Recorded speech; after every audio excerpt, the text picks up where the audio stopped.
तेरे हथेली पे कामयाबी का लकीर लिख दूं, तुम इतना यकीन करो मुझ पे ऐ अनुपमा यादव कि मैं अपनी कलम से तुम्हारा भी तकदीर लिख दूं। आप सब 25 साल से मुझे झेल रहे हैं, 98 से, और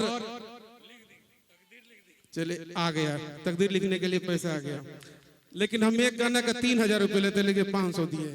लेकिन कोई बात नहीं, इतना ही बहुत है, कम से कम कॉपी कलम तो खरीद लेंगे ना। 25 साल, इस साल जून में हमारा पूरा 25 साल यानी सिल्वर जुबली हो जाएगा भोजपुरी इंडस्ट्री में।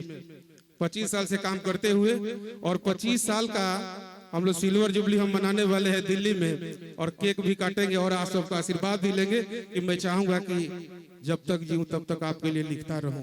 आप सब अपना आशीर्वाद बनाए रखिएगा। एक जोरदार ताली हो जाए। और चलिए ज्यादा समय ना लेते हुए